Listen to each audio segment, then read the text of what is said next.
తిరిగి మరొక పాఠాన్ని మేము ఆలోచిస్తున్నాం. పాత నిబంధన కాలంలో ఉన్న ఆశీర్వాదములకు నేడు మీరు మాకు ఇచ్చిన ఆశీర్వాదములకు మధ్య ఉన్న భేదాన్ని తేడాన్ని తెలియక క్రైస్తవ సమాజం చేసిన తప్పును సరిచేసుకుంటూ సత్యవాక్యాన్ని బట్టి మరలా దారిలోనికి మేము వస్తుండగా మీ పిల్లలందరి మనోనేత్రాలు తెరవండి, వాస్తవాలను తెలియచెప్పండి. మీ మాటను విస్మరించక స్వీకరించి నడుచుకునే భాగ్యాన్ని ఇవ్వమని క్రీస్తు పేరాయి ప్రార్థన సమర్పిస్తున్నాము తండ్రి, ఆమెన్. ప్రభునందు ప్రియమైన దేవుని పిల్లలారా, రెండవ పాఠంగా ఆశీర్వాదం నాడు నేడు అనే పాఠాన్ని మనం ఆలోచిస్తున్నాం. ఆశీర్వాదం నాడు నేడు క్రైస్తవ సంఘాలలో, సభలలో, ప్రార్థనలలో, కూడికలలో ప్రతిక్షణం వినిపించే మాటే ఆశీర్వాదం. ఆశీర్వాదం అని పదం లేని ప్రార్థన అంటే ఉండదు అంటే అతిశయోక్తి కాదు. ఆశీర్వాదం అనే పదం లేని పాటలు ఉండవు అంటే అతిశయోక్తి కాదు. ప్రతి క్షణం వాక్యంలో కూడా ఆశీర్వాదం అనే పదం ఉపయోగిస్తేనే చాలామంది ఆ వాక్యాన్ని ఇష్టపడతారు అన్నది కూడా వాస్తవం. ప్రియమైన దేవుని పిల్లలారా, ఈరోజు క్రైస్తవ బోధకులు సంఘాలలో నోరు తెరిచిన దగ్గర నుంచి దేవుడు మిమ్మును ఆశీర్వదిస్తాడు అనే పదంతోనే ప్రతి ఒక్కరిని దేవుని వైపు మళ్ళిస్తున్నారు, దేవుని వైపు ఆశగా చూసేలా చేస్తున్నారు. ఒక విషయం మనం బైబిల్ను బట్టి ఆలోచిస్తే, దేవుడు అంటే అవసరాలు తీర్చేవాడిగా ఈరోజు క్రైస్తవుల మధ్య బోధకులు దేవుణ్ణి మలచేశారు, మార్చేశారు. దేవుడు అంటే మిమ్మల్ని ఆశీర్వదిస్తాడు అనే భావంతోనే దేవుణ్ణి పరిచయం చేస్తున్నారు. ఇక క్రైస్తవులు కూడా దేవుని దగ్గరికి వచ్చినందుకు మాకేం దొరుకుతుందనే ఆలోచనే తప్ప దేవునికి మనిషికి ఉన్న సంబంధం ఏమిటో, ఆయనకు మనుషుల ఎడల ఉన్న సంకల్పం ఏమిటో తెలుసుకోవాలి, దాని ప్రకారం బ్రతకాలనే జ్ఞానము ఏ క్రైస్తవునికి ఉండటం లేదు. అందుకే బైబిలులో ఉన్న ఏవో కొన్ని సందర్భాలు ఉన్న వాటిని, బైబిలులో ఉన్న వాటిని, అది పాత నిబంధనలో వ్రాయబడిన వాటిని చదువుకుంటూ దేవుడు అలాగే మమ్మును కూడా ఆశీర్వదిస్తాడు అని వాటి కోసమే ఎదురు చూస్తున్న క్రైస్తవులకు వాస్తవ పరిస్థితి ఏమిటో ఈ పాఠం ద్వారా తెలియాలనే ఈ పాఠాన్ని మీ కళ్ళ ముందుకు తీసుకురావడం జరిగింది. ప్రియులారా, ఆశీర్వాదాల పేరుతో మన వాళ్ళు ప్రకటించే రాయితీలు మీకు తెలుసు. దేవుణ్ణి నమ్ముకుంటే దేవుడు మీకు ఇల్లిస్తాడు అంటారు. దేవుడు నమ్ముకుంటే దేవుడు మీకు ఆస్తినిస్తాడు అంటారు. దేవుణ్ణి మీరు నమ్ముకుంటే దేవుడు మీకు పొలాలు ఇస్తాడు, స్థలాలు ఇస్తాడు. దేవుణ్ణి మీరు నమ్ముకుంటే ఉద్యోగం ఇస్తాడు, పిల్లలను ఇస్తాడు, వ్యాపారాలు అభివృద్ధి చేస్తాడు. మీ ఇంటిలో ఉన్న పిండి అయిపోదు, నూనె అయిపోదు, కిరోసిన్ అయిపోదు, నీ బండిలో పెట్రోల్ అయిపోదు, మీ బండలో గ్యాస్ అయిపోదు, నీ బొందలో ప్రాణం పోదు. చూశారా, ఇవన్నీ ఆశీర్వాదాలే. ఆ తర్వాత గజ్జ, తామర, దురద, తలలో చుండ్ర, ఆ తలలో పేల, అజీర్త, వాతమా, వాంతుల. చూశారండి? వద్దులేండి, తర్వాత భోజనం చేయాలి. ప్రియమైన దేవుని పిల్లలారా, ఇన్ని ఆశలు చూపిస్తే తప్ప దేవుని వైపు రావాలన్న ఉద్దేశం మనకు కూడా లేదు. నిజంగా దేవుణ్ణి నమ్ముకుంటే ఇవన్నీ వస్తాయా అని ఒకవేళ మీరు అడిగారు అనుకోండి, అప్పుడు వాళ్ళు ఏం చూపిస్తారో తెలుసా? ఖచ్చితంగా పాత నిబంధనలో ఉన్న పేజీలన్నీ తిప్పుతారు, క్రొత్త నిబంధనలో ఏ పేజీ తిప్పి చూపించరు. ఎందుకంటే పాత నిబంధనలో దేవుడు అనేక మంది భక్తులను ఆశీర్వదించాడు, అనేక మందిని. ఆ ఆశీర్వాదాలు ఎలా ఉంటాయో మచ్చుకు కొన్ని మీరు కూడా బైబిల్లో చదవండి. ద్వితీయోపదేశకాండం, అందరూ బైబిల్ తీయండి. ద్వితీయోపదేశకాండం 28వ అధ్యాయము 1వ వచనం నుండి. ద్వితీయోపదేశకాండం 28వ అధ్యాయము 1వ వచనం నుండి. నీవు దేవుడైన యెహోవా మాట శ్రద్ధగా విని నేడు నేను నీకు ఆజ్ఞాపించుచున్నా, ఆయన ఆజ్ఞలన్నింటినీ అనుసరించి నడుచుకొనిన ఎడల నీ దేవుడైన యెహోవా భూమి మీద ఉన్న సమస్త జనుల కంటే నిన్ను హెచ్చిస్తాడు. ఎలా హెచ్చిస్తాడు? నీవు నీ దేవుడైన యెహోవా మాట వినిన ఎడల ఈ దీవెనలన్నీ నీ మీదికి వచ్చి నీకు ప్రాప్తిస్తాయి. నీవు ఎక్కడెక్కడ దీవింపబడతావో తెలుసా? ఒకవేళ నువ్వు పట్టణంలో నివసించేవాడు అయితే ఆ పట్టణంలో దీవింపబడతావు. ఒకవేళ నువ్వు రైతు అయితే ఆ పొలం విషయంలో దీవించబడతావు. తర్వాత నీ గర్భఫలము, నీ భూఫలము, నీ పశువుల మందలు, నీ దుక్కిటెద్దులు, నీ గొర్రెల మేక మందలు దీవింపబడును. ఆ తర్వాత నీ గంప, నీ పిండి పిసుకు తొట్టె దీవింపబడును. తర్వాత నువ్వు లోపలికి వచ్చినప్పుడు దీవింపబడదు, నువ్వు వెలుపలికి వెళ్ళినప్పుడు దీవింపబడదు. చూసారా ఎన్నున్నాయో? చూసారా? ఇవన్నీ ధర్మశాస్త్రాన్ని మోషే ఇశ్రాయేలీలకు ఇస్తున్నప్పుడు దేవుడు ఇశ్రాయేలీలకు ప్రప్రథమంగా తన ఆజ్ఞలను ఆ జాతికి ప్రసాదించినప్పుడు దేవుడు ప్రకటించిన చిన్న చిన్న బహుమానాలు ఇవి. చిన్న చిన్నవి ఎలాంటివి ఇచ్చాడో మీరు చూశారు.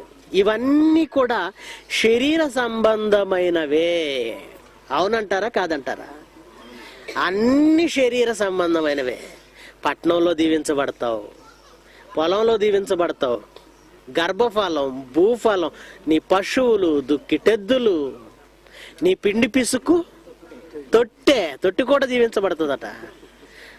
ఇంకనయ్యో నువ్వు నీళ్లు పోసుకునే పాత్ర, నువ్వు కట్టుకున్న బాత్రూమ్. మన వాళ్ళు ఇవి కలుపుతున్నారు. పెన్నుని దీవిస్తాడు, పుస్తకాన్ని దీవిస్తాడు, హాల్ టికెట్ని దీవిస్తాడు, పరీక్ష హాల్లో ఇన్విజిలేటర్ని కూడా దీవిస్తాడు. ఎందుకు? నువ్వు కాపీ తీసుకుంటుంటే ఏమనకుండా. ఒకనాడు దేవుడు పాత నిబంధనలో ఇశ్రాయేలీలకు ఇవి ఎందుకు ప్రకటించాడో చాలా మందికి తెలియదు.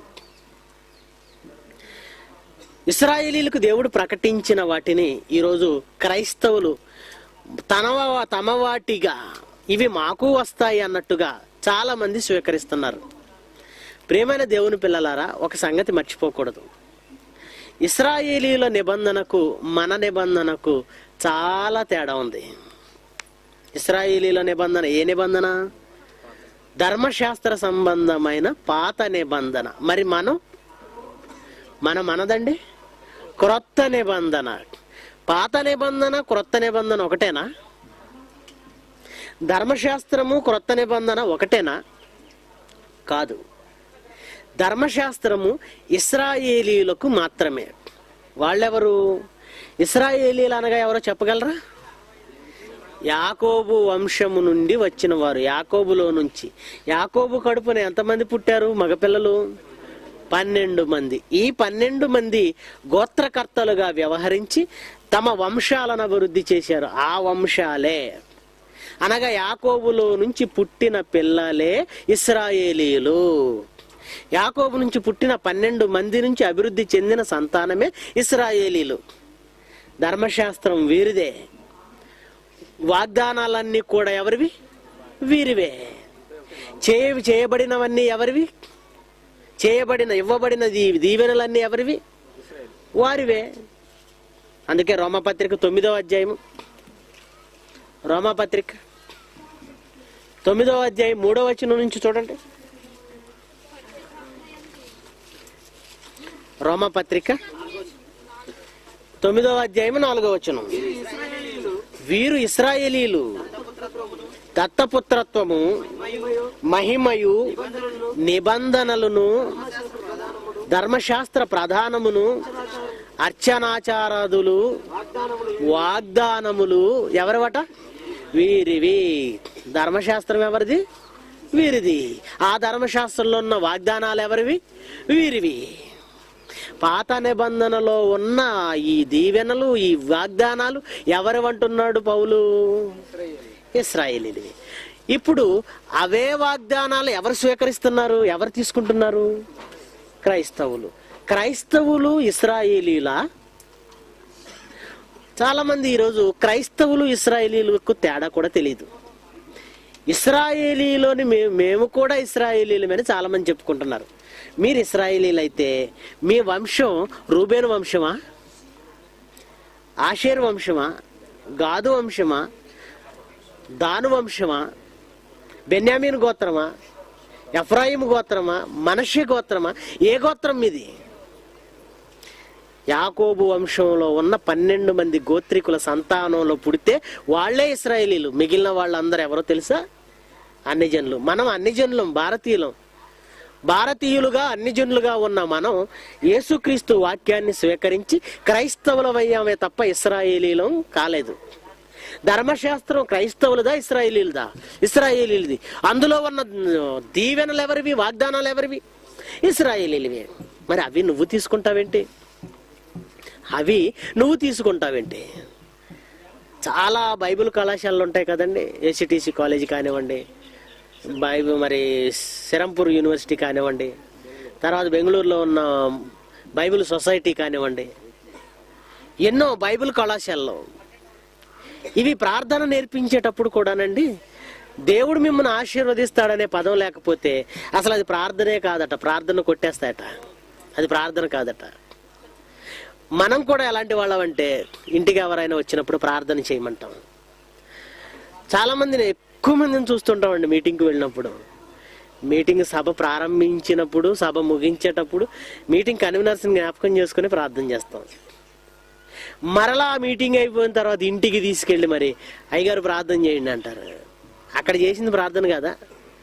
అంటే అక్కడ చేసిన ప్రార్థన ఇంటి వరకు సోకలేదు. మరి ఆ పవర్ ఎక్కడి దాకా రాలేదు. ఇప్పుడు పవర్ ఇంట్లో ఉండాలి కనుక మీరు ఇంట్లో అడుగు పెట్టి నట్టింట్లోకి తీసుకెళ్తారు. అక్కడే నిలబడాలి. అప్పుడు ప్రార్థన చేయాలి. ప్రార్థన చేసేటప్పుడు ఏమనాలి? యజమాన్ని దీవించు, యజమానురాలను దీవించు, పిల్లల్ని దీవించు, పని మనిషిని దీవించు, వీళ్ళింట పక్కింటి వాళ్ళని దీవించు, అద్దెకున్న వాళ్ళని దీవించు. వరుసగా చెప్పాలి. ఒకవేళ దీవించనే పదం రాలేదనుకోండి ప్రార్థనలో, ఎవరి ముఖాలలో నవ్వు ఉండదు, సంతోషం ఉండదు. అదే దీవించు దీవించు దీవించంటే ఎంత సంతోషం. ఈ టెక్నిక్ మనకంటే పాస్టర్లకు ఎక్కువ తెలుసండి. ఎందుకంటే ఎన్నిసార్లు దీవించమంటే అంత డబ్బులు ఎక్కువ వస్తాయి. ఎన్నిసార్లు దీవించమనే పదం వేస్తే అన్నిసార్లు ఎక్కువ వచ్చేస్తాయి. అందుకే వాళ్ళ సూత్రం ఒకటే, దేవుడు మిమ్మల్ని దీవిస్తాడు, మీరు మమ్మల్ని దీవించండి.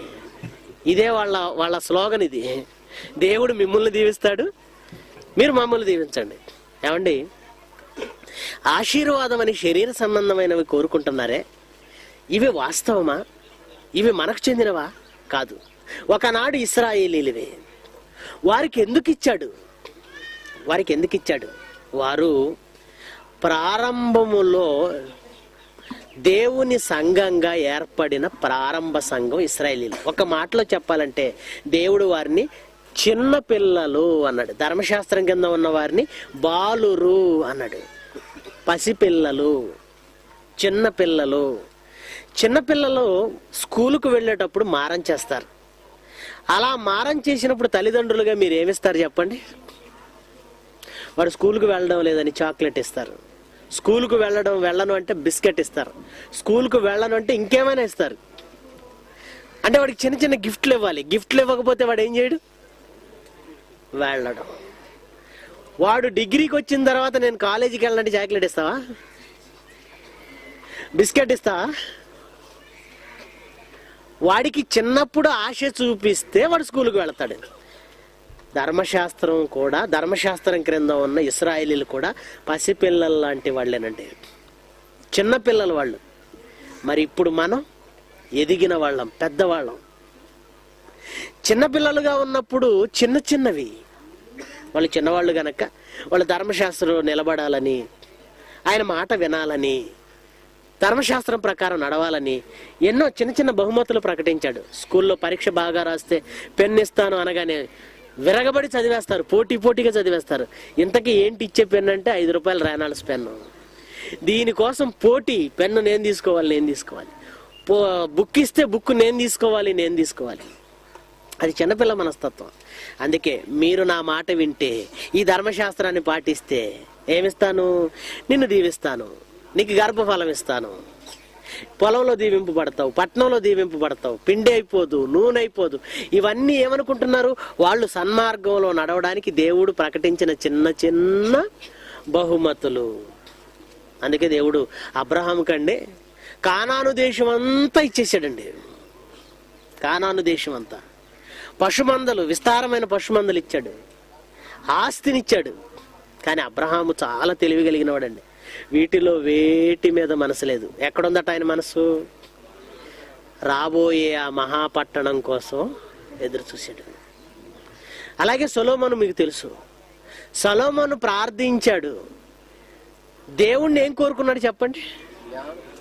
ఇదిగో నీ పిల్లలు ఇశ్రాయేలీలు, ఇంత విస్తారమైన నీ పిల్లలకు వారిని పరిపాలించడానికి నా వయసు చిన్నది, నాకు జ్ఞానం లేదు, నాకు జ్ఞానం ఇవ్వు అని అడిగాడు.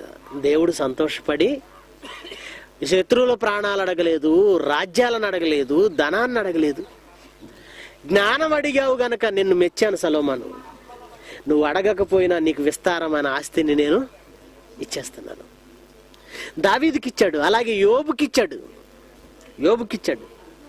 ఇవన్నీ చదువుకున్న క్రైస్తవులు ఈరోజు అవే ఆశీర్వాదాలు వారికి కూడా వస్తాయని ఎదురు చూస్తున్నారు. అలా ఎదురు చూడడం ఎంతవరకు సబబు? పాత నిబంధనలో ఉన్న భక్తుల జీవితాలలో ఏమి నేర్చుకోమని దేవుడు చెప్పాడో ఆలోచించండి. ఏమి నేర్చుకోమన్నాడు చూడండి. ఏమి నేర్చుకోమన్నాడు?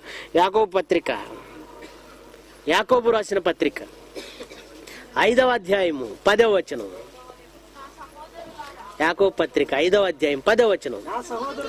నా సహోదరులారా, ప్రభువు నామమున బోధించిన ప్రవక్తలను శ్రమానుభవమునకు, ఓపికకు మాదిరిగా పెట్టుకోండి.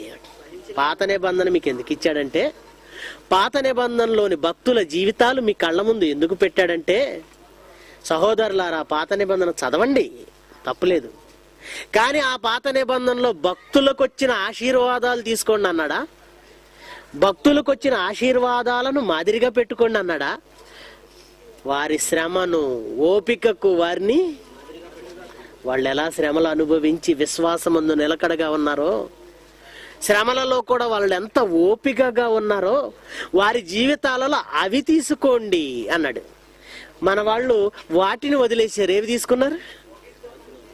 ఆశీర్వాదం. అందుకే మన వాళ్ళ పాటలు ఎలా ఉంటాయి ఆలోచించండి. అబ్రహామును ఆశీర్వదించిన దేవా నన్ను కూడా. మరి అబ్రహాముకున్న విశ్వాసం నీకు తెలుసా? నీకుందా? అబ్రహాంకి ఎంత విశ్వాసం ఉందో తెలుసా? నిశ్చయముగా బలమైన జనముగా నిన్ను ఆశీర్వదిస్తాను, విస్తారమైన జనముగా చేస్తాను అన్నాడు. నిశ్చయముగా విస్తారమైన జనముగా చేస్తానన్న దేవుడు ముసలి వయసులో ఒకే ఒక కొడుకునిచ్చాడు.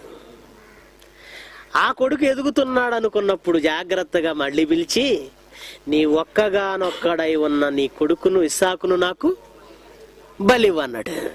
ఇప్పుడు ఏమైపోవాలండి అబ్రహాం? అసలు దేవుడికి ఏమైనా మైండ్ ఉందా?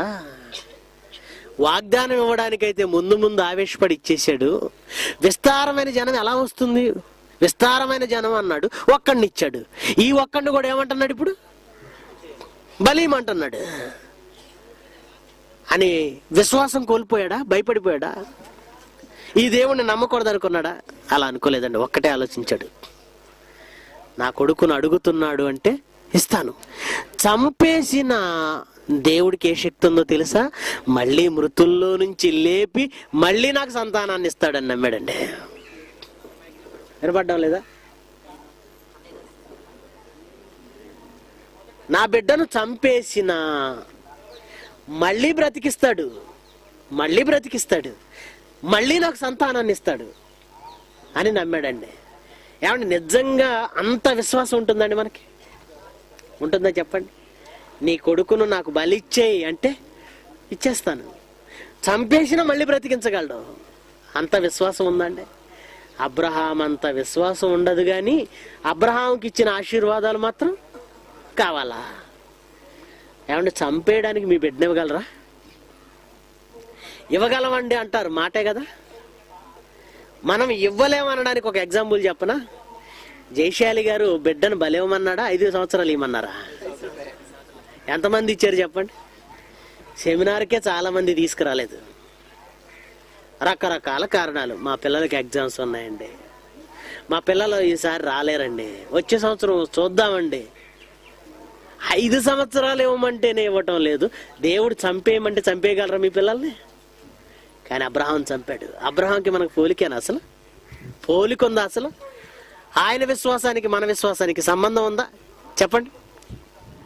ఆయన విశ్వాసానికి మన విశ్వాసానికి ఏమైనా సంబంధం ఉందా? ఆయనంత విశ్వాసి గనక దేవుడు ఆశీర్వదించాడు. మరి నీలో ఏం చూసి ఆశీర్వదించాలి? ఆయన విశ్వాసం అయితే వద్దు, ఆయనకి ఇచ్చినది మాత్రమే కావాలి. ఇది ఎక్కడ న్యాయం? ఇది ఎక్కడ న్యాయం? యాకోబును తొడగూటి మీద కొట్టిందేవా, నన్ను కూడా కొట్టంటావా? ఇదనం, ఎందుకంటే ఆయన కొడితే అయిపోతావు. ఆలోచించండి. యోబును ఆశీర్వదించిన దేవా, నన్ను కూడా ఆశీర్వదించవా? యోబును ఆశీర్వదించే ముందు గజ్జిచ్చాడు, నీకు ఇస్తే ఏమవుతావు? అరికాలు నుంచి నడినెత్తి వరకు ఒకటే గోకుడు. గోకుడు వేరైనా గజ్జి ఒక్కటే. మీకు కూడా ఇచ్చేసాడు అనుకో, ఏం చేస్తారు చెప్పండి? ఇవన్నీ చూడాలి. వాళ్ళు ఎంత శ్రమలు అనుభవించారో, ఎంత ఓపిక ఉందో, వాళ్ళు ఎంత గొప్పగా బ్రతికారో, వారిలో ఏ విశ్వాసం ఉందో, ఇవి చూడడం మర్చిపోయారు క్రైస్తవులు.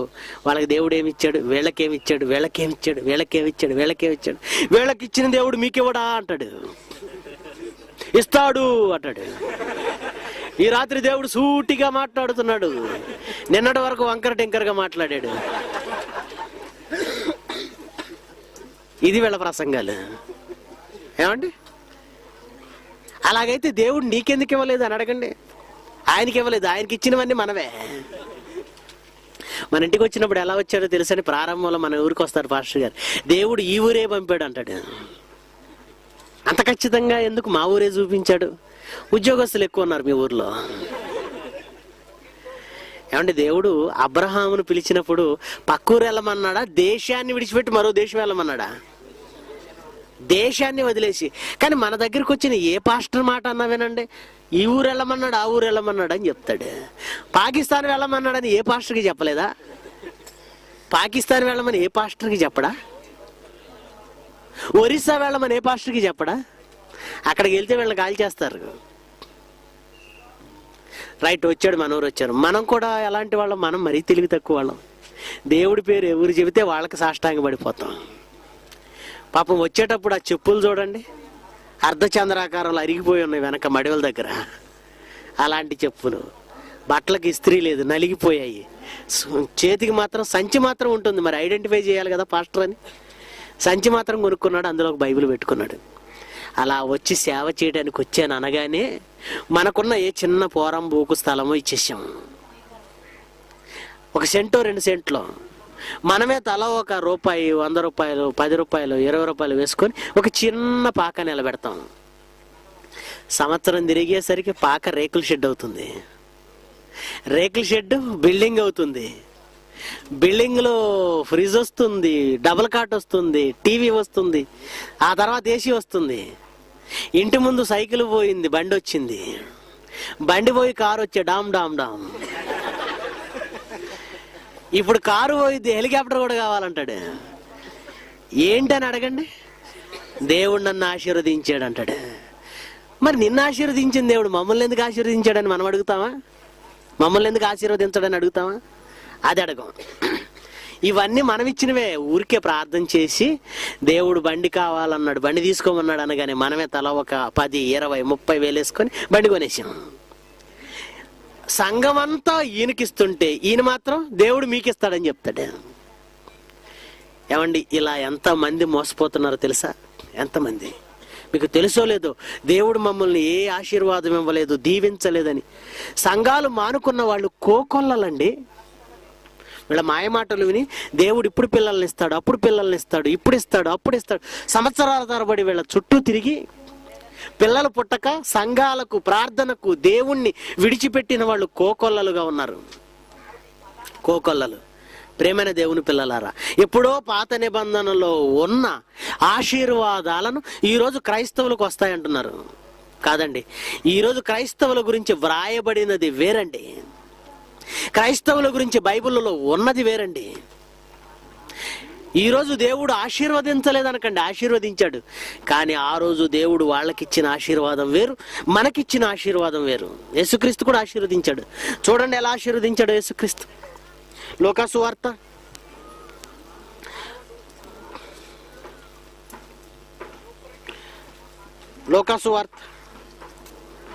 1వ అధ్యాయం ముందుగా 24వ అధ్యాయం చూద్దాం. 50వ వచనం. లోకాసు వార్త 24వ అధ్యాయం 50వ వచనం. లోకాసు వార్త 24వ అధ్యాయం 50వ వచనం. ఆయన బేతనీయ వరకు వారిని తీసుకొని పోయి చేతులెత్తి వారిని ఆశీర్వదించెను. దేవుడు ఏం చేశాడు? యేసుక్రీస్తు వాళ్ళని ఆశీర్వదించాడు. రైట్. ఆశీర్వాదాలు అంటే ఈరోజు ఏం చెబుతున్నారు? అబ్రహాంకు వచ్చిన ఆశీర్వాదాలు, యోబుకు వచ్చిన ఆశీర్వాదాలు, సొలొమోనుకు వచ్చిన ఆశీర్వాదాలు, ఇశ్రాయేలీయులకు దేవుడిచ్చిన ఆశీర్వాదాలు అంటున్నారు. అలాగైతే యేసుక్రీస్తు కూడా శిష్యుల్ని ఏం చేశాడు? ఆశీర్వదించాడు. శిష్యుల్ని ఆశీర్వదించాడు. ఇప్పుడు శిష్యులకు ఏం రావాలి చెప్పండి? ఏం రావాలి? ఒకవేళ దేవుడు ఆనాడు ఇశ్రాయేలీయులకు ఇచ్చిన ఆశీర్వాదాలే నేడు మనకిచ్చాడు, మనకి వస్తాయని మీరు అనుకుంటే శిష్యులకు కూడా ఏం రావాలి చెప్పండి? అబ్రహాంకు వచ్చినట్టుగా ఒక దేశం రావాలి, అబ్రహాంకి వచ్చినట్టుగా విస్తారమైన పశు సంపద రావాలి, దావీదుకు వచ్చినట్టుగా రాజ్యాధికారం రావాలి, సొలొమోనుకు వచ్చినట్టుగా విస్తారమైన ఆస్తి రావాలి, యోబుకు వచ్చినట్టుగా విస్తారమైన ఆస్తి రావాలి. కానీ ఏ శిష్యునికైనా ఆస్తి ఉందా? ఉందా అండి? లేదు. ఏ శిష్యుడైనా సంపద కలిగి దేశాలను, పొలాలను, స్థలాలను, అధికారాన్ని సంపాదించుకున్నాడా? యేసుక్రీస్తుని అడిగితే ఏమన్నాడు తెలుసండి? నక్కలకు బొరియలున్నాయి, ఆకాశ పక్షులకు గూళ్ళున్నాయి, మనిషి కుమారుడు తలవాల్చుకొనుటకు స్థలం లేదు. ఎందుకనండి? క్రొత్త నిబంధన రాగానే యేసుక్రీస్తుకి ఏమి లేవు, ఆయన్ని నమ్ముకున్నందుకు శిష్యులకు కూడా ఏమి లేవు. 3.5 సంవత్సరాలు ఆయన వెంట తిరిగితే, ఈయన వెంట తిరిగితే ఏమైనా వస్తాయేమో అని వాళ్ళు తిరిగారండి. కానీ ఆయన ఏమిచ్చాడో తెలుసా అండి? వాళ్ళకి ఏమిచ్చాడో తెలుసా? చివరికి వాక్యాన్ని చేతికిచ్చాడండి.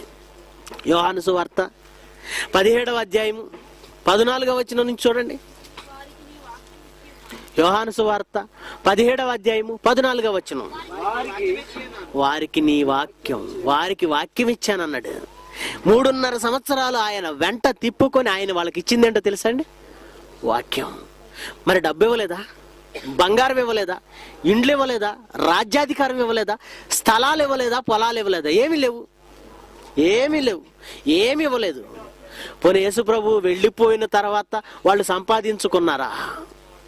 వెళ్ళిపోయిన తర్వాత ప్రభు ఉన్న 3.5 సంవత్సరాలలో మాకేమీ లేవు, ఈ యేసుక్రీస్తు బొత్తిగా సంపాదించుకోవడానికి కూడా సమయం లేకుండా చేశాడు, ఇక నుండి మేము సంపాదించుకుంటామని పేతురు గాని, యాకోబు గాని, యోహాను గాని, ఏమండి ఎవరైనా సంపాదించుకున్న దాఖలాలు ఉన్నాయండి? లేవండి. పోనీ అపోస్తలుడైన పౌలును చూడండి. యేసులోనికి వచ్చిన తర్వాత అంతకు ముందు ఉన్నవన్నీ ఏం చేసేసాడు? పెంటతో సమానంగా ఎంచుకొని అన్నింటినీ వదిలేసుకున్నాడు. ఆయన పరిస్థితి ఎలా వచ్చిందో తెలుసా?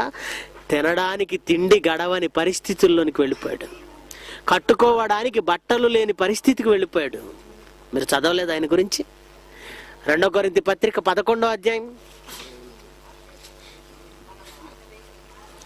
2 కొరింథీ పత్రిక 11వ అధ్యాయము 26 నుంచి 24 నుంచి చూద్దాం. 24 యూదుల చేత 5 మార్లు ఒకటి తక్కువ 40 దెబ్బలు తింటిని, ముమ్మారు బెత్తములతో కొట్టబడి తిని, ఒకసారి రాళ్లతో కొట్టబడి తిని, ముమ్మారు ఓడపగిలి శ్రమపడి తిని, ఒక రాత్రి మౌళ్ళు సముద్రంలో గడిపి తిని, అనేక పర్యాయములు ప్రయాణములలోను, నదుల వలనైన ఆపదల్లోను, దొంగల వలనైన ఆపదల్లోను, నా స్వజనుల వలనైన ఆపదల్లోను, అన్ని జనుల వలనైన ఆపదలలోను, పట్టణములో ఆపదలోను, అరణ్యములో ఆపదలోను, సముద్రములలో ఆపదలోను, కపటి సహోదరుల వలన ఆపదలలోను ఉంటిని అని 27వ వచనంలో ఏమంటున్నాడు చూడండి. ప్రయాసము, కష్టంతో, జాగరణములతో, ఆకలి దప్పులతో, తరచుగా ఉపవాసములతోనూ, చలితోనూ, దిగంబరత్వంతోనూ ఉన్నాను. ఆకలితో ఉన్నాను, చలితో ఉన్నాను, దిగంబరత్వంతో ఉన్నాను, అరణ్యంలో ఉన్నాను. అంటే ఉండడానికి నాకంటూ ఇల్లు లేదు, ఉండడానికి నాకంటూ ఇల్లు లేదు, కట్టుకోవడానికి సరిపోయినన్ని బట్టలు లేవు, తినడానికి సరిపోయినంత తిండి లేదు. ఇదండి యేసుక్రీస్తు శిష్యుల పరిస్థితి, అపోస్తుల పరిస్థితి. అదేనండి అడుగుతున్నాను. పాత నిబంధన కాలంలో దేవుడు వారికి ఇచ్చినవి వీరెందుకు ఇవ్వలేదు, వీరికి ఎందుకు ఇవ్వలేదు? మన వాళ్ళు ఉంటారండి, 1 సంవత్సరం ప్రార్థనకు వెళ్ళగానే ఇల్లు కట్టేసుకుంటారు. ఆ దేవుడిచ్చింది కాదండి. ఏ లోనో పెట్టుకుంటారు, ఎవడి కొంప ముంచుతారు, లేదా అంతకుముందు సంపాదించింది ఉంటే ఇల్లు కడతారు. తేరగా ఏమంటాడు తెలుసండి, ప్రభు ఆశీర్వాదం వల్ల నేను ఒక ఇల్లు కట్టాను. దశమ భాగం ఇచ్చి ఏదో కావాలని కోరుకునే వాళ్ళు కూడా ఉంటారండి. మా ఊర్లో ఒక ఆయన ఉన్నాడు, కిరాణా కొట్టు, ప్రార్థనకు వెళతాడు. ప్రతి వారం తప్పనిసరిగా, ప్రతి నెల తప్పనిసరిగా ఏమిస్తాడో తెలుసా? దశమ భాగం ఇస్తాడు.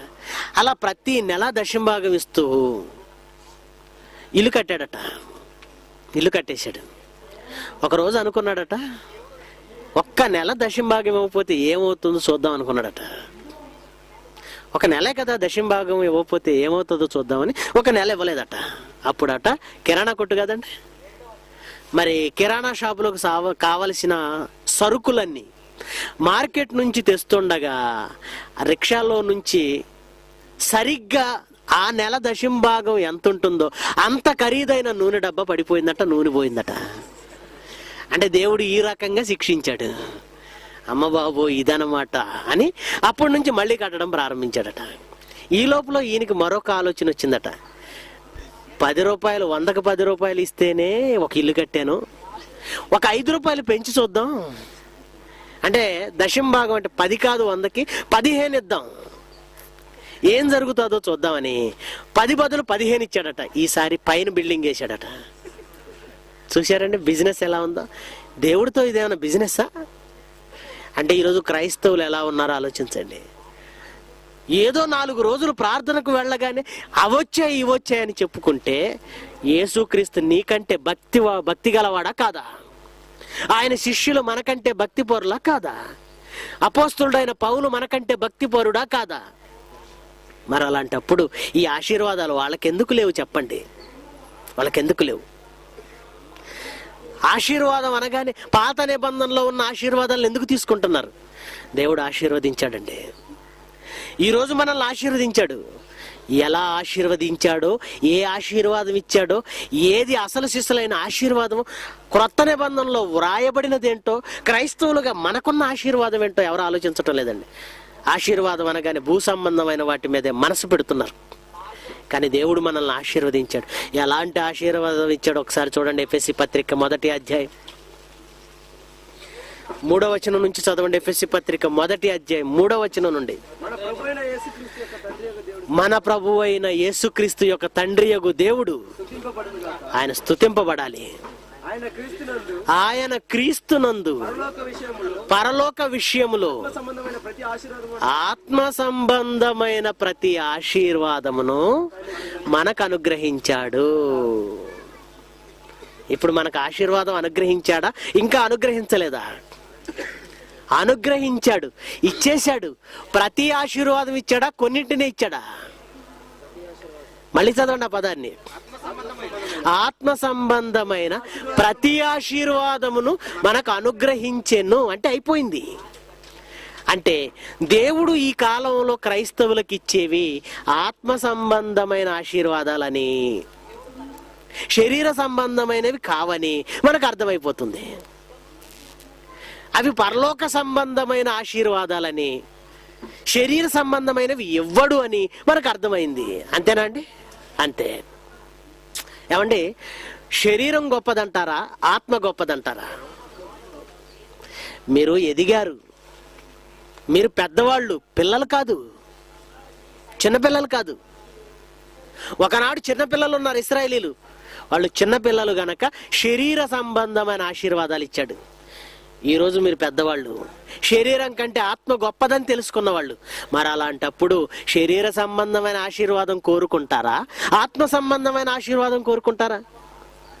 ఆత్మ సంబంధమైంది. ఆత్మ సంబంధమైన ఆశీర్వాదం గొప్పదా, శరీర సంబంధమైన ఆశీర్వాదం గొప్పదా? ఆత్మ సంబంధమైనది. దేవుడు గొప్పదైన ఆత్మ సంబంధమైన ఆశీర్వాదాలు ఇస్తానంటే ఈరోజు క్రైస్తవులు వేటి వైపు చూస్తున్నారు? పైగా ఈ ఆత్మ సంబంధమైన ఆశీర్వాదాలు ఇప్పటికే ఇస్తాడా, ఇచ్చేశాడా? ఇచ్చేశాడు. మరి చాలా మంది ఇప్పుడు ప్రార్థన చేస్తారేంటండి, తండ్రి నీ బిడ్డను ఆశీర్వదించు, మమ్మల్ని ఆశీర్వదించు అంటాం. ఆశీర్వాదం ఇచ్చేశాడా, ఇవ్వవలసి ఉందా? ఇచ్చేశాడు. ఇప్పుడు ఆశీర్వదించని ప్రార్థన చేయకూడదు. ఆల్రెడీ ఆశీర్వాదాలన్నీ, ప్రతి ఆశీర్వాదం ఇచ్చేశాడు. ఏంటండి ఆశీర్వాదాలు? ఎలా ఉంటాయండి ఆశీర్వాదాలు? నాడున్న ఆశీర్వాదాల్లాగానే పొలాలు రావడం, ఇల్లు కట్టుకోవడం, పిల్లలు రావడం, రాజ్యం రావడం, ఆస్తులు రావడం, ఇవా? లేదంటే ఈరోజు ఆత్మ సంబంధమైన ఆశీర్వాదాలు వేరుగా ఉంటాయా? ఎలా ఉంటాయి? ఎలా ఉంటాయి? ఒక్కొక్క ఆశీర్వాదాన్ని జాగ్రత్తగా చూద్దాం. అపోస్తుల కార్యాలు, అపోస్తుల కార్యాలు 3వ అధ్యాయము 26వ వచనం జాగ్రత్తగా చదవండి. అపోస్తుల కార్యాలు 3వ అధ్యాయము 26. దేవుడు తన సేవకుణ్ణి పుట్టించి మీలో ప్రతి వానిని వాని దుష్టత్వము నుండి మళ్లించుట వలన మిమ్మును ఆశీర్వదించెను అన్నాడు. ఈరోజు ఆశీర్వాదం ఏంటో తెలుసా అండి? దేవుడు మిమ్మల్ని ఆశీర్వదించాడు. ఎలాగో తెలుసా? మీ దుష్టత్వం నుండి మిమ్మల్ని మళ్లించడమే గొప్ప ఆశీర్వాదం అండి. అసలు ఇది మనకు ఆశీర్వాదం లానే అనిపించదు, ఆశీర్వాదం లాగే అనిపించదు. ఒకనాడు మీరున్న దుష్టత్వం, అంధకార సంబంధమైన జీవితం, దానిలో నుంచి బయటకు రావడమే ఆశీర్వాదం అండి. దీన్ని మనం పట్టించుకోం, దీన్ని అస్సలు పట్టించుకోం. చాలా మంది మాటలు వింటుంటేనండి బాప్తిస్మం తీసుకొని దేవుడిలోకి రావడం గొప్పగా ఫీల్ అవ్వరండి. దేవుని వలన ఏదో ఒక ఆశీర్వాదం పొందడమే గొప్ప. అసలు మొదటి ఆశీర్వాదం ఏంటో తెలుసా? దేవుడు మీకు ఇచ్చింది. మీరున్నారే ఒకనాటి పాప జీవితం, దుష్టత్వంలో ఉండిపోయారు, అందులో నుంచి ఇందులోనికి రావడమే. దేవుడు మిమ్మల్ని మళ్లించాడే, ఇదే పెద్ద ఆశీర్వాదం. ఇదే పెద్ద ఆశీర్వాదం. ఇది మొదటి ఆశీర్వాదం. ఇదే పెద్ద ఆశీర్వాదం. ఇది మీకు అర్థం కాలేదు కదా? అర్థం కాదండి. మీకు ఏది ఆశీర్వాదం అనుకుంటున్నారు? ఆనాడు వాళ్ళు ఇచ్చిన ఆశీర్వాదం కాదు. దుష్టత్వం నుండి మిమ్మల్ని మళ్లించి మిమ్మల్ని ఆశీర్వదించాడు. యేసుక్రీస్తే ఆశీర్వదించాడు మిమ్మల్ని. ఇక రెండవది, కొరింథీయులకు రాసిన 2వ పత్రిక,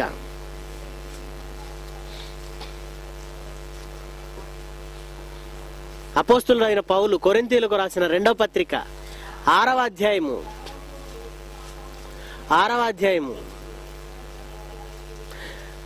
18వ వచనం 2వ మాట నుంచి చదువుదాం. చదవండి.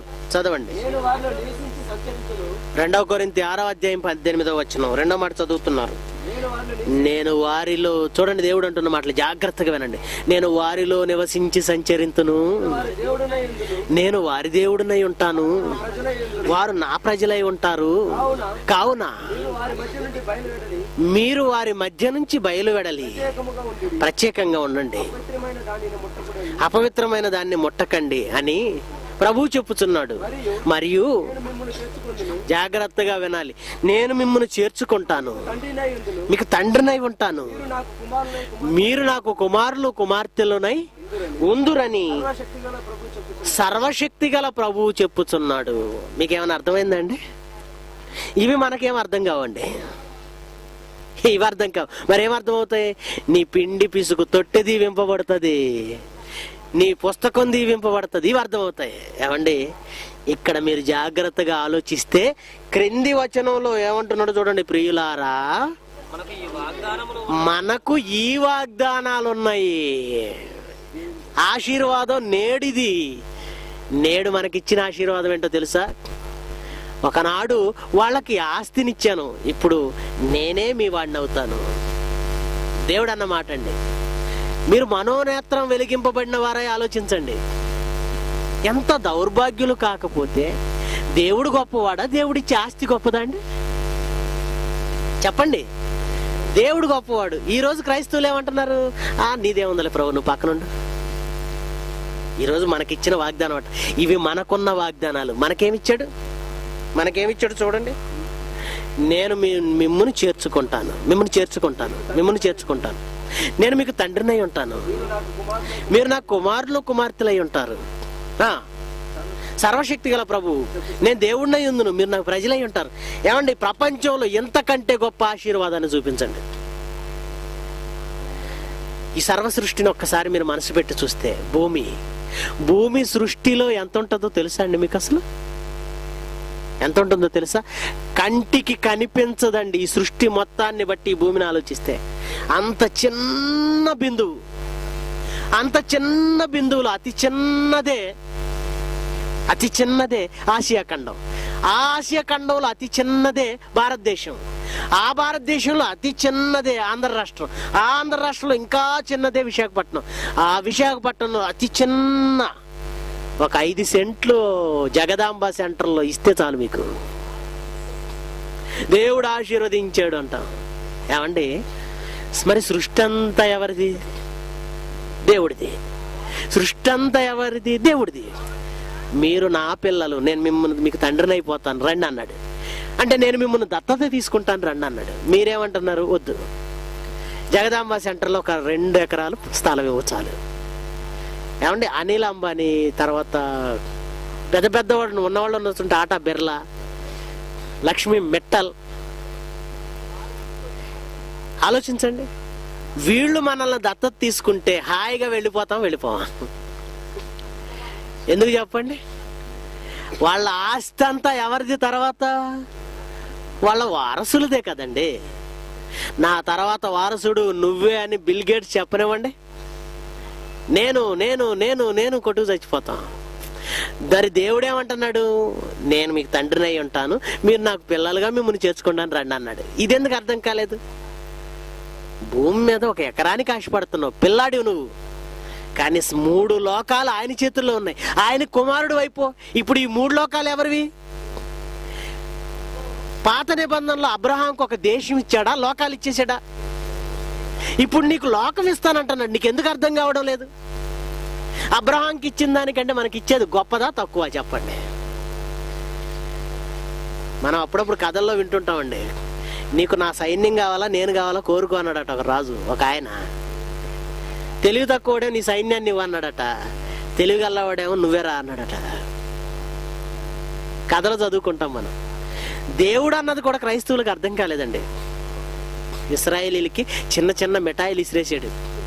స్థలం అనే మిఠాయి, రాజ్యం అనే చాక్లెట్, చిన్న బొమ్మలు ఇసిరేసాడు. మనం ఆ బొమ్మలు చూసి ఆశపడుతున్నామేంటి?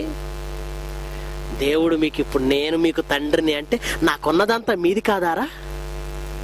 నేనే మీకు తండ్రిని అయినప్పుడు నాకున్నదంతా మీది కాదా? ఆలోచించండి. పరలోకం ఆయన ఆస్తి, ఆయనకి మనం పిల్లలమైనప్పుడు పరలోకం మంద కాదా? పరలోకం గొప్పదా, భూమి గొప్పదా చెప్పండి? అలా చెప్పినా మీకు అర్థం కాదని ప్రకటనలో ఏం రాయించాడంటే, పరలోకంలో వీధులే బంగారం అట. నువ్వు ఎక్కడున్నా ఇంత బంగారం కోసం కక్కుర్తి పడుతున్నావని వదిలేరా, అక్కడ వీధులే బంగారం అంటే రోడ్డు మీదే ఉంటుంది. ఎంత చెప్పినా అర్థం కాలేదండి. ఇప్పటికీ ఎవరిని ఆశీర్వదించినట్టు ఆశీర్వదించాలట? అబ్రహామును ఆశీర్వదించినట్టు, పౌలుని ఆశీర్వదించినట్టు ఆశీర్వదించాను. ఎందుకనో వీళ్ళని ఆశీర్వదించాడండి. క్రొత్త నిబంధనలో వీళ్ళని ఆశీర్వదించాడు. ఏమనో తెలుసా? పరలోక సంబంధమైన ప్రతి ఆశీర్వాదం దుష్టత్వం నుండి మళ్లించడమే ఆశీర్వాదం. నా పిల్లలు మీరని ఆయన పిల్లలుగా చేసుకోవడమే ఆశీర్వాదం. ఆయన పిల్లలుగా. ఇంకో అతిపెద్ద ఆశీర్వాదం ఏంటో చెప్పనా? రోమాపత్రిక 15వ అధ్యాయం 29వ వచనం. రోమాపత్రిక 15వ అధ్యాయము 29వ వచనం. రోమాపత్రిక 15వ అధ్యాయం 29. పౌలు అంటున్నాడు, నేను మీ యొద్దకు వచ్చినప్పుడు క్రీస్తు యొక్క ఆశీర్వాద సంపూర్ణంతో మీ దగ్గరకు వస్తాను. పౌలు అంటున్నాడు, నేను మీ దగ్గరకు వస్తున్నాను. వచ్చేటప్పుడు ఏం చేస్తానో తెలుసా? క్రీస్తు యొక్క ఆశీర్వాద సంపూర్ణం మొత్తం తీసుకొస్తానంటున్నాడు. ఇంతకీ ఏంటది? పొలాలు తెస్తాడా? పొలాల డాక్యుమెంట్స్ తీసుకొస్తాడా? ఇళ్ళ డాక్యుమెంట్స్ ఏమైనా తీసుకొస్తాడా? ఆస్తులు ఏమైనా తెస్తాడా? కాదు. ఆ ఆశీర్వాదం ఏంటో అక్కడ నంబర్ ఇచ్చాడు, పుట్టినోట్లు ఇచ్చాడు చూడండి కింద. ఆ ఆశీర్వాదం ఏమిటట? సువార్త ఆశీర్వాదం. ఈరోజు క్రీస్తు యొక్క సువార్తను ఇవ్వడమే మనల్ని ఆశీర్వదించడం అండి. మీ చేతిలో ఆ సువార్త ఉందా? ఉంది. 27 పుస్తకాల ఈ మహాజ్ఞానం మీ చేతికి ఇవ్వడం ఆశీర్వాదం అండి. దీని విలువ మీకు అర్థం కాలేదా? 1 కోటి రూపాయలు ఇస్తే ఈ భూమి మీద 1 ఎకరం 2 ఎకరాల స్థలం కొనగలరు. కానీ ఈ వాక్యం ఇస్తే పరలోకంలో స్థలం కొనగలరు. ఈ వాక్యం దేనిని సంపాదించి పెడుతుంది మీకు? పరలోకంలో స్థలం. భూమి మీద స్థలం గొప్పదా? పరలోకంలో స్థలం గొప్పదా? ఇది నువ్వు వెలకట్టలేని ధనం అండిది. క్రీస్తు ఐశ్వర్యం ఇది. బైబిల్ అంటే ఏమనుకుంటున్నారు? వాక్యం అంటే ఏమనుకుంటున్నారు? క్రీస్తు యొక్క సువార్త అంటే ఏమనుకుంటున్నారు? పౌలు అంటున్నాడు దాన్ని ఆశీర్వాదం. దేవుడు మనకు సువార్తనివ్వడమే ఆశీర్వాదం. ఈరోజు మనకున్న ఆశీర్వాదం, నేడున్న ఆశీర్వాదం ఇది మనకు అర్థం కాలేదండి. దుష్టత్వం నుండి మిమ్మల్ని మళ్లించి ఆశీర్వదించాడు. ఆయన తండ్రి మిమ్మల్ని కుమారులుగా చేర్చుకొని ఆశీర్వదించాడు. సువార్తను మీ చేతికిచ్చి ఆశీర్వదించాడు. ఇన్ని ఆశీర్వాదాలు మీకు ఇచ్చినా అర్థం కాలేదండి. ఎక్కడో ఉన్న ఆశీర్వాదాల గురించి ఆలోచిస్తారేంటండి? ఒకనాటి చిన్న పిల్లలకి ఇచ్చింది. కొరింథీయులకు రాసిన మొదటి పత్రిక 13వ అధ్యాయము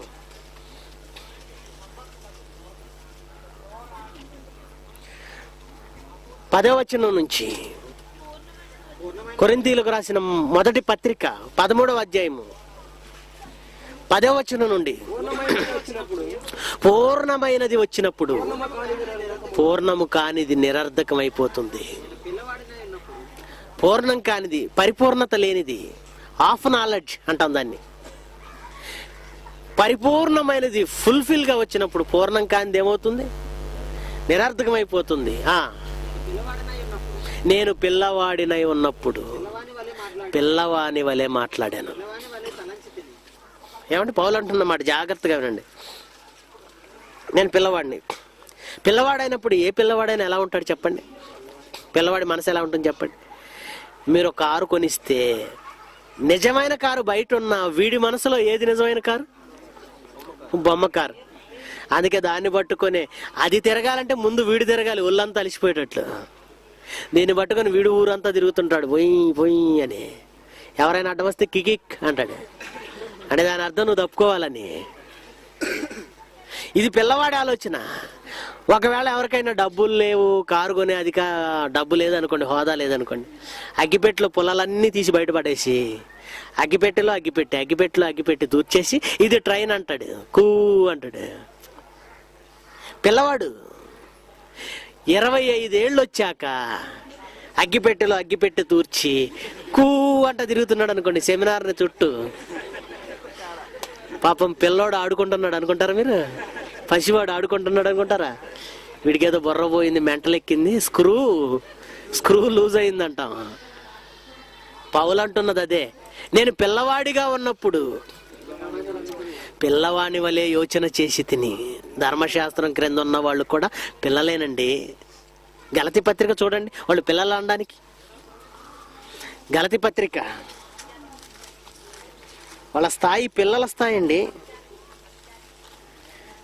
గలతీ పత్రిక 3వ అధ్యాయము 24వ వచనం. కాబట్టి మనము విశ్వాస మూలమున నీతిమంతులమని తీర్చబడినట్లు క్రీస్తు నొద్దకు మనలను నడిపించుటకు. ధర్మశాస్త్రము ఏ శిక్షకుడట? బాల శిక్షకుడు. అంటే ధర్మశాస్త్రం క్రింద ఉన్న వాళ్ళు ఎంత? ఎవరు? బాలురు. ఈ బాలుర్లను నడిపించేదేది? బాల శిక్షకుడు ఎవరు? ధర్మశాస్త్రం. వీళ్ళంతా పిల్లలు. పౌలదే అంటున్నాడు, నేను పిల్లవాడినై ఉన్నప్పుడు పిల్లవాని వలె ఆలోచించి తిని, పిల్లవాని వలె యోచించి తిని, కానీ ఇప్పుడు పెద్దవాడిని అయ్యాను. అదే మాట చూడండి, 11 వచనం. ఇప్పుడు పెద్దవాడనై పిల్లవాని చేష్టలు మానేశాను.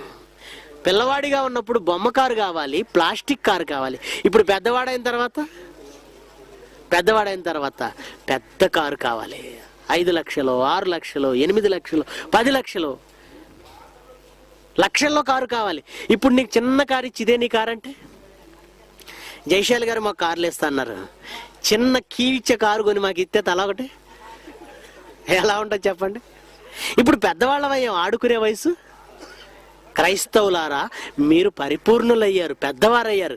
ఇప్పుడు మీ ఆలోచన ఎలా ఉండాలి? ఒకనాడు వారికి ఇచ్చినవన్నీ బొమ్మలండి. బొమ్మలు ఇచ్చాడు. అబ్రహాంకి బొమ్మ ఇచ్చాడు, అది ఉంటుందా? ఇస్సాకుకు బొమ్మ, దావీదుకు బొమ్మ, అధికారం బొమ్మ, శాశ్వతంగా ఉండేది కాదు, పగిలిపోయేది. యోబుకిచ్చిన ఆస్తి బొమ్మ, కానీ నీకివ్వబోయే ఆస్తి ఉందే, ఏంటది? పరలోకం, అది శాశ్వతం. దేవుడు నీకు ఇప్పుడు ఇది వాగ్దానం చేశాడు, నిన్ను ఇలా ఆశీర్వదించాడు. నీకు అర్థం కాలేదా? బైబిల్లో ఒక ఆశీర్వదింపబడిన స్త్రీ ఒక ఆవిడ ఉందండి. లూకాసు వార్త 1వ అధ్యాయం 42. లూకాసు వార్త 1వ అధ్యాయం 42. స్త్రీలలో నీవు ఆశీర్వదింపబడిన దానవు. ఈ మాట ఎవరంటున్నారు? బాప్తిస్మం ఇచ్చు యోహాను తల్లి అయిన ఎలిజబెత్, యేసుక్రీస్తు తల్లి అయిన మరియతో అంటుంది. అంటే ఆశీర్వదింపబడిన స్త్రీ ఎవరు? మరియా. నీవు ఆశీర్వదింపబడిన దానవు. అంటే మరియా ఆశీర్వదింపబడినదా? అలాగైతే ఆశీర్వదింపబడిన వారికి ఏం రావాలని మనం అనుకుంటున్నాం? ఆశీర్వాదం అంటే ఏమనుకుంటున్నాం? పొలం రావాలి, లేదా రాజ్యం రావాలి, లేదా సింహాసనం రావాలి, లేదా ఆస్తులు కలిసి రావాలి, పశు సంపద రావాలి. మరీకి ఏమొచ్చింది చెప్పండి? ఏమొచ్చింది? ఆమెను ఆశీర్వదించాను అని అన్నాడే, అదేంటో తెలుసా? ఆమె వివాహం కాకుండానే, వివాహమైన తర్వాత భర్త దగ్గరకు వెళ్లకుండానే గర్భం రావడం. అంటే యోసేపు మరియా వారిరువురు ఏకం కాక ముందే ఆమె గర్భవతిగా ఉంది. ఇదే పరిస్థితి ఈ రోజున్న సమాజంలో ఒక స్త్రీకి ఎదురైతే ఎలా ఉంటుంది చెప్పండి? పెండ్లైన తర్వాత భర్త దగ్గరకు వెళ్లే లోపే భర్తకు నువ్వు గర్భవతి అని తెలిస్తే పరిస్థితి ఏంటండి? సమాజంలో భర్త దగ్గరకు వెళ్ళక ముందే ఒక స్త్రీ గర్భంతో, ఏమండి మీరు నన్ను ముట్టుకోవద్దు, నేను 3 నెలల గర్భవతిని అందనుకోండి, పరిస్థితి ఏంటి చెప్పండి? అలాంటి పరిస్థితి ఎవరికి ఎదురైందో తెలుసా అండి? వినడానికే భయంగా ఉందండి. ఇది ఈ విషయం చెప్పడానికి దేవదూత వచ్చిందండి. వచ్చి ఏం చెబుతుందో జాగ్రత్తగా వినండి. దేవదూత ఈ విషయం చెప్పడానికి వచ్చి లూకాసు వార్తలోనే 1వ అధ్యాయంలోనే 28వ వచనం నుంచి, లూకాసు వార్త 1వ అధ్యాయం 29-28 నుంచి దూత లోపలికి వచ్చింది, మరియను చూసింది. పైగా ఏమంటుందండి? దయాప్రాప్తురాల. దయ అంటే మన దృష్టిలో ప్రభుదయ వల్ల ఇల్లు కట్టాను, ప్రభుదయ వల్ల పొలం కొన్నాను, ప్రభుదయ వల్ల ఫ్యాక్టరీ కట్టాను, ప్రభుదయ వల్ల, ఇవి నీ దయ. కానీ ఆమెకేంటి దయ? ఇది దయ అండి? దయాప్రాప్తురాలా, నీకు శుభం. ఏ స్త్రీకండి భర్త దగ్గరకు వెళ్ళక ముందే గర్భం రావడం శుభం? ఇది శుభ పరిణామం అండి. ఏ మనిషి, ఏ స్త్రీ, ఏ సభ్యత కలిగిన ఏ మనిషి కూడా ఇది ఒప్పుకోడు. ఇది శుభం అన్నాడు. అశుభం, దరిద్రం, ఇలా మాట్లాడుతుంది లోకం. కానీ దేవదూత అంటుంది, మరియా నీకు శుభం, ప్రభువు నీకు తోడై అన్నాడు. పైగా బహుగా తొందరపడిందంటే మన టైపే. ఏంటి శుభవచనం? అబ్రహాంకి ఇచ్చినట్టుగా స్థలం ఇస్తాడా? సొలొమోనుకి ఇచ్చినట్టుగా ఆస్తి ఏమైనా ఇస్తాడా?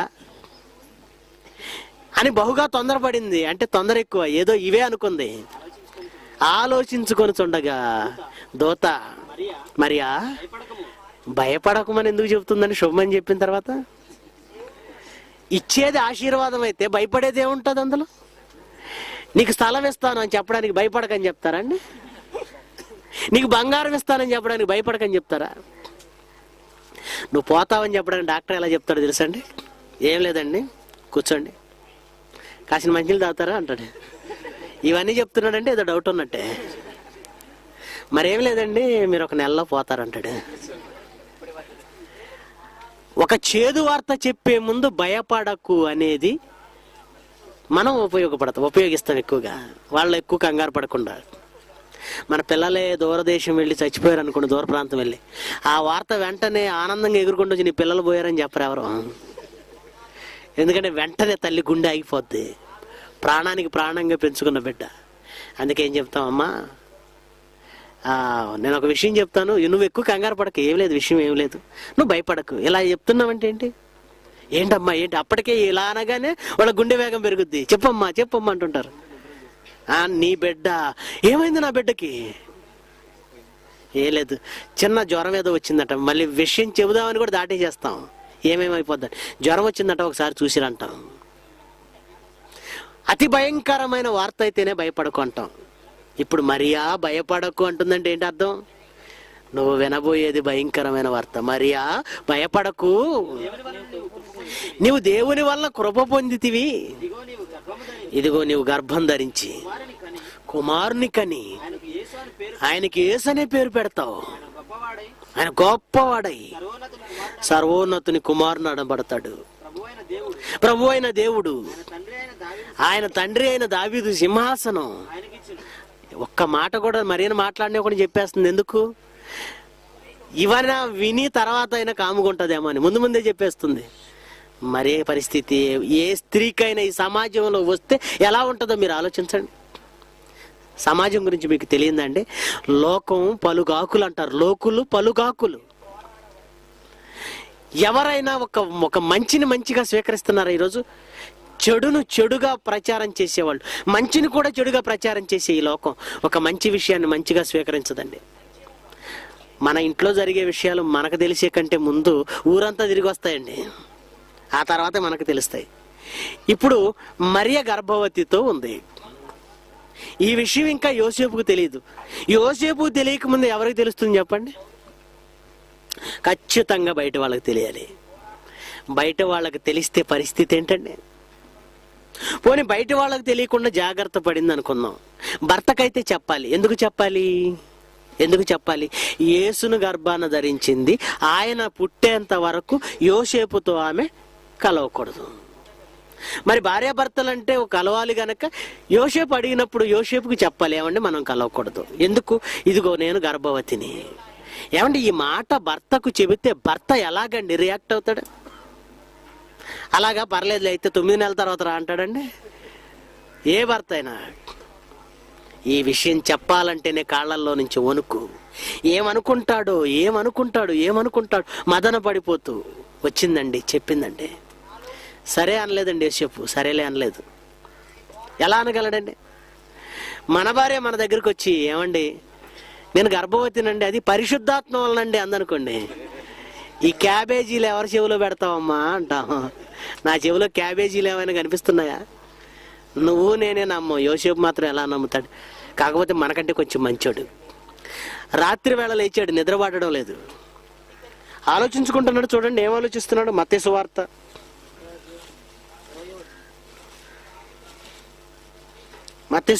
1వ అధ్యాయము 20వ వచనం.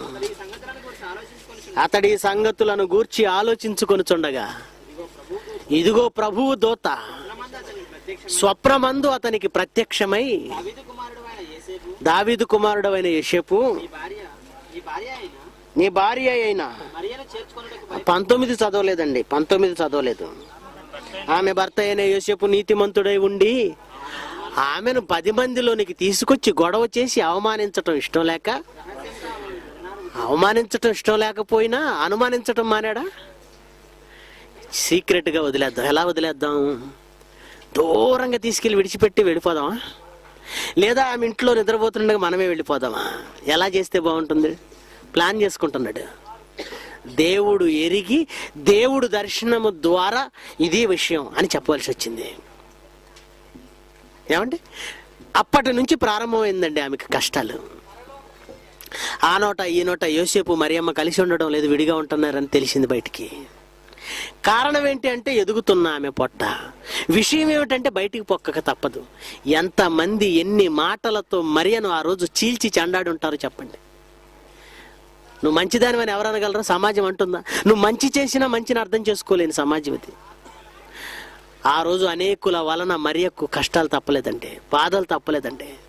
యోసేపు అవమానించాడండి. ఆ తర్వాత యేసుక్రీస్తు పుట్టాడు. 12 ఏళ్ల వయసులో యెరూషలేము వెళ్ళాడు. ఆయన్ను అక్కడ విడిచిపెట్టి వీళ్ళు రిటర్న్ అయిపోయారు. ఆ తర్వాత ఆయన్ని వెతుకుతూ వెతుకుతూ యెరూషలేము దేవాలయంలో ఆయన్ని కనుగొని, అది బోధకుల మధ్య కూర్చున్నాడు, పెద్దవాళ్ళ మధ్య. వెళ్ళారు, నాయన ఎందుకు మమ్మల్ని ఇలా చేసావు, ఎందుకు విడిచిపెట్టావు? అప్పుడు ఆయన ఏమన్నాడో తెలుసు కదండి మీ అందరికీ. మీరేలా నన్ను వెతుకుతున్నారు? వీళ్ళుగాక ఇంకెవరు వెతుకుతారండి? తల్లిదండ్రులని ఎవరు అనుకుంటున్నారు? ఆయన తండ్రి అనుకుంటుంది లోకం, ఈవిడే తల్లి అనుకుంటుంది. ఈయనేమంటున్నాడు? అప్పటి వరకు తెలియని వాళ్ళకి విషయం బయట పెట్టేశాడు. నేను నా తండ్రి పనుల మీద ఉండవాలని అన్నాడు. ఈయన చూపిస్తుంది ఆ తండ్రి అని వీళ్ళకి తెలుసా? ఒకటి మాత్రం అర్థమైంది, ఈయన తండ్రి కాదు, ఇంకెవరో ఉన్నారు. అప్పుడు వాళ్ళు మరియమ్మకి వెళ్ళి ఎలా చూసి ఉండాలి? ఈ మాటకు యోసేపు హృదయం ఏమైపోవాలి? ఎంత అవమానంగా ఫీల్ అయి ఉండాలి? ఇంటికి వచ్చి మరియని ఎన్ని మాటలని ఉండాలి? నీ కొడుకు చేసిన ఘనకార్యం చూసావా? ఎదురుగా నేను తండ్రిగా ఉండగా నేను నా తండ్రి పనుల మీద ఉండాలని ఎవరి గురించో చెప్పాడు. వడ్రంగి పని ఏమైనా చేస్తున్నాడా? నా పని మీద ఉంటే వడ్రంగి పని చేయాలి. మరి ఏ పని చేస్తున్నాడు? బోధకులు చేసే పని చేస్తున్నాడు. ఇంతకీ ఎవరు అతని తండ్రి చెప్పు?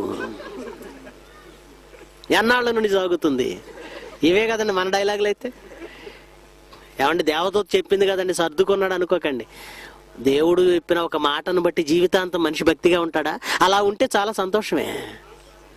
కానీ ప్రతి క్షణం ఎదుగుతున్న కడుపును చూసినప్పుడల్లా, ఆ కడుపులో ఉన్నది నా బిడ్డ కాదన్నప్పుడల్లా యోసేపు మనసు ఎలా ఉంటుంది? ఆమెను ఎన్ని అవమానాలకు గురి చేసి ఉండాలి. ఎదుగుతున్న యేసునే, 12 ఏళ్ల వయసు వచ్చిన యేసుని యెరూషలేములో వదిలేసి వచ్చారంటే అసలు యోసేపుకు యేసు మీద మనసు ఉందా? మీరు చెప్పండి. మీ పిల్లల్ని మీరు వదిలేసి వెళ్తారా? ఒక గంట కనిపించకపోతే మైక్లో చెప్పండి, మా అబ్బాయి కనిపించడం లేదంటారా? 3 రోజులు ఎలా ఉండగలిగారు వాళ్ళు? అంటే మరియా యోసేపుల మధ్య సరైన సంబంధం లేదు. పైగా ఆమెను అవమానిస్తూనే పెరిగాడు. ఆమె అవమానాలు పొందుతూనే ఉంది. లోకం నుంచి నిందలు, భర్త వలన నిందలు. ఆ తర్వాత యేసుక్రీస్తు ఈయనైనా తల్లి అని చెప్పి తల్లిని గౌరవించాడంటే 10 మందిలో ఏమన్నాడు ఒకసారి? ఎవరు నా తల్లి, ఎవరు నా సహోదరులు? పోనీ తల్లి గనక ఈ మాట అన్నా ఓర్చుకుంటుంది. పక్కన ఎవరున్నారు? అమ్మా గొప్ప పని చేసావు, అన్నయ్యని చూద్దామని మా ప్రాణం తీసుకొచ్చావు, ఇంత దూరం ప్రయాణం చేసి వస్తే గొప్ప ఘనకార్యమే చేశాడు నీ కొడుకు. ఇంత మందిలో పట్టుకుని ఏమన్నాడు మమ్మల్ని? ఎవరు నా తల్లి, ఎవరు నా సహోదరులు? ఏమండి, మరియకు వీరి వలన సుఖం ఉందా జీవితంలో? యేసుక్రీస్తు వలన మరియకు సుఖం ఉందా అండి? అవమానాలు, నిందలు, బాధలు, కష్టాలు, కన్నీళ్లు. చివరికి ఈయన సిలువేస్తున్నారు.